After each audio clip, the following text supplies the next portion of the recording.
शनि की साढ़े साती। साढ़े साती शनि की दृष्टि की कहानी।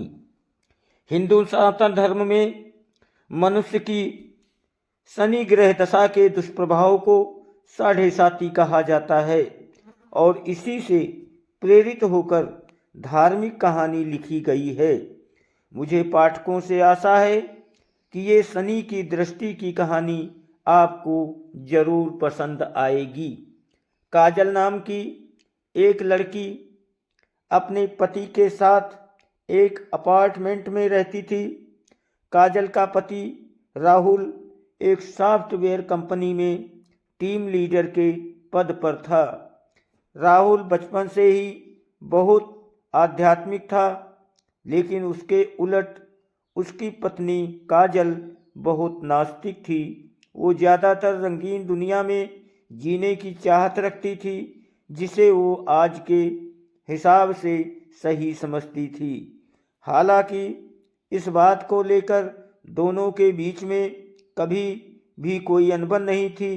दोनों अपने जीवन में बहुत खुश थे। एक दिन सुबह सुबह राहुल टीवी में धार्मिक कार्यक्रम देख रहा था, जिसमें साढ़े साती काल के बारे में बताया जा रहा था। उसी समय काजल चाय नाश्ता लेकर आती है और राहुल के बगल में बैठकर चाय पीने लगती है और थोड़ी ही देर में वो राहुल से चाय पीते हुए कहती है, क्या सुबह से बोर कर रहे हो? और उसी समय टीवी का रिमोट उठाकर चैनल बदल देती है। राहुल को काजल का बर्ताव अच्छा नहीं लगता। वो काजल से कहता है, क्या तुम साढ़े साती की महादशा के बारे में कुछ जानती हो जो तुमने उसे बकवास समझ लिया? धर्म की बातें समझने के लिए आस्था लगती है, लेकिन तुम तो बिल्कुल नास्तिक हो। लेकिन तुम्हें किसी और की भावनाओं को तकलीफ देने का हक नहीं है। काजल को राहुल की बात से ग्लानि महसूस होती है और वो राहुल से माफ़ी मांगते हुए वही शनि भगवान का कार्यक्रम टीवी में दोबारा से लगा देती है। राहुल काजल को बहुत प्यार करता था। वो मुस्कुराते हुए कहता है, अरे कोई बात नहीं, चलो आज शनि मंदिर चलते हैं। वैसे काजल को मंदिर जाने में कोई दिलचस्पी नहीं है, लेकिन वो राहुल का दिल रखने के लिए मंदिर जाने को तैयार हो जाती है। दोनों एक साथ बाइक में मंदिर पहुंच जाते हैं। मंदिर के आसपास बहुत सी छोटी छोटी दुकानें लगी होती हैं। दुकानों में भक्त अपनी अपनी पसंद की चीज़ें खरीद रहे होते हैं। राहुल प्रसाद खरीदकर मंदिर की तरफ चलने लगता है। वही सीढ़ियों पर एक बाबा काले कपड़े पहने बैठे हुए थे। राहुल उनके कटोरे में कुछ पैसे डाल देता है और काजल के साथ मंदिर चला जाता है। मंदिर में शनि भगवान के दर्शन करने के बाद पुजारी से प्रसाद लेकर दोनों सीढ़ियों से नीचे उतरने लगते हैं और जैसे ही वो नीचे आते हैं, वही बाबा काजल को देखकर कहते हैं, बेटी अपना ध्यान रखना। काजल बाबा को प्रणाम करके राहुल के साथ घर आ जाती है। दरअसल बाबा बहुत तेजस्वी थे। उन्होंने काजल को देखते ही महसूस कर लिया था कि उनके ऊपर शनि की दृष्टि पड़ चुकी है, जिससे उसका साढ़े साती शुरू हो चुका है और उसके जीवन में संकट के बादल चिरकाज घिर काजल के घर पहुंचते ही उसके सर में दर्द होने लगता है। काजल राहुल से कहती है, आप थोड़ा मेरे लिए चाय बना लीजिए, मेरे सर में बहुत दर्द है। राहुल काजल के लिए चाय बनाकर ले आता है। राहुल को ऑफिस जाना होता है, इसलिए वो तैयार होकर जल्दी निकल जाता है। काजल घर के काम खत्म करके दोपहर को सो जाती है। शाम को राहुल अपने ऑफिस से घर आता है। काजल तब तक सो ही रही होती है। काफ़ी देर तक दरवाज़ा खटखटाता है, लेकिन दरवाज़ा नहीं खुलता। उसे दरवाजे में किसी की आहट सुनाई नहीं दे रही थी। राहुल काजल को फ़ोन लगाता है। फ़ोन की घंटी सुनकर काजल अचानक नींद से जाग जाती है और जैसे उसे पता चलता है कि राहुल दरवाजे पर खड़ा है, वो जल्दी से जाकर दरवाज़ा खोलती है। राहुल काजल से प्यार से पूछता है, क्या कर रही थी? इतना टाइम क्यों लग गया?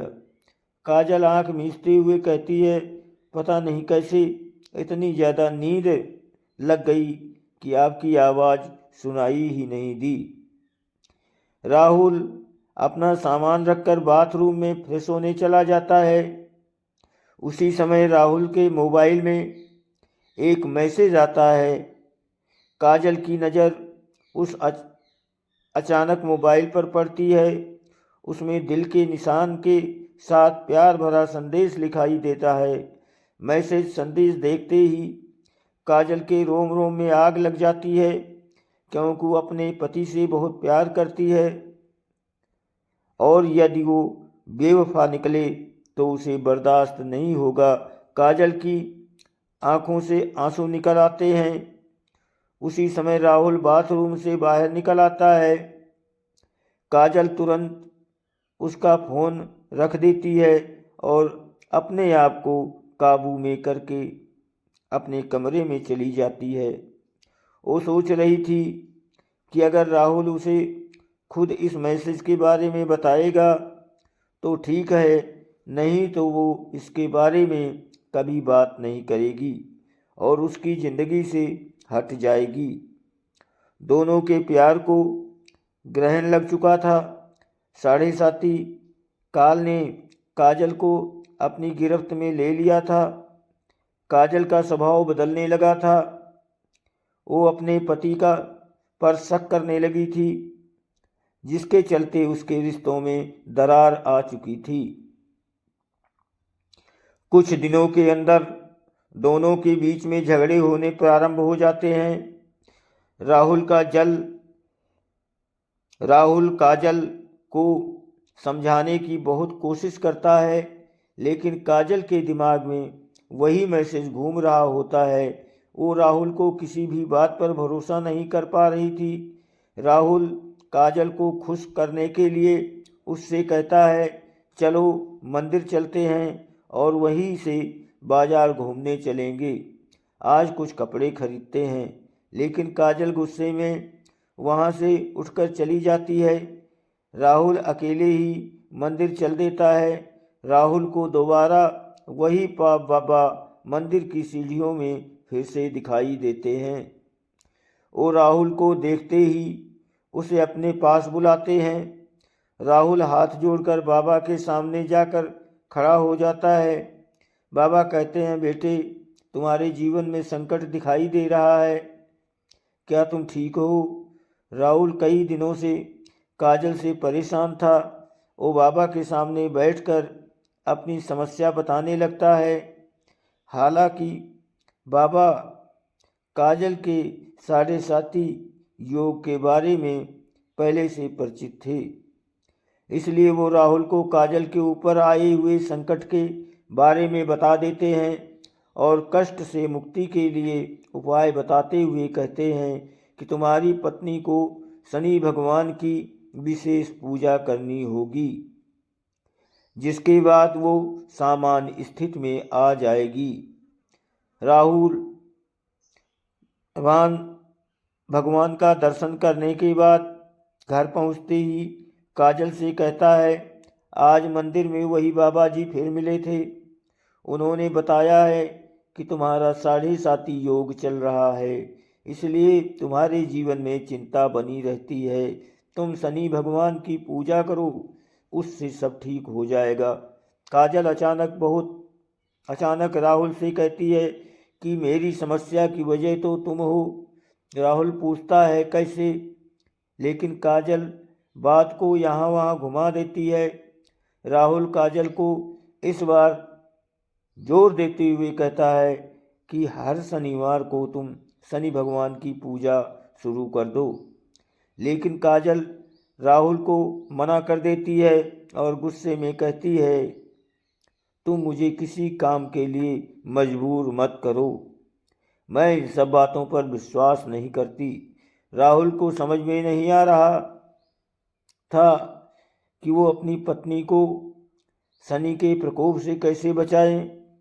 वो दोबारा मंदिर की तरफ जाता है और बाबा को ढूंढने लगता है, लेकिन बाबा वहाँ से जा चुके होते हैं और अब वो अगले हफ्ते या अगले शनिवार ही यहाँ आएंगे। राहुल के पास तब तक वक्त नहीं था, क्योंकि वो समझ चुका था कि अगर ये सब ठीक नहीं हुआ तो काजल और उसका रिश्ता टूट जाएगा। वो काजल से बहुत प्यार करता था। वो उसके बिना जीने की कल्पना भी नहीं कर सकता था। राहुल मंदिर में पुजारी जी से बाबा के बारे में जानकारी लेता है, लेकिन पुजारी जी को बाबा के बारे में कुछ पता नहीं था। वो कहते हैं, बेटा मैं यहाँ सुबह से आता हूँ, लेकिन मैंने आज तक किसी बाबा को सीढ़ियों पर बैठे नहीं देखा। पता नहीं तुम किसकी बात कर रहे हो।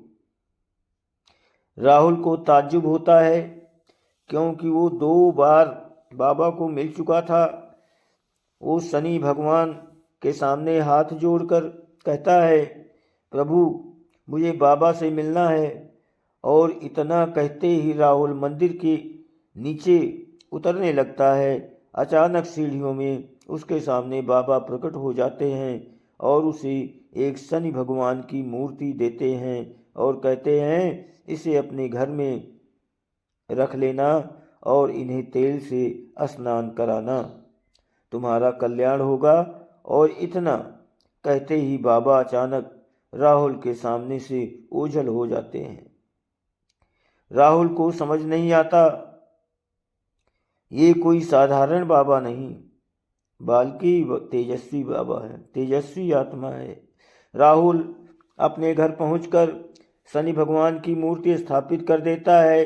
राहुल जैसे ही वो मूर्ति को तेल से स्नान कराता है, काजल पीछे से आकर जोर जोर से चिल्लाने लगती है और कहती है, खुद चरित्रहीन होकर ये ढोंग मत करो।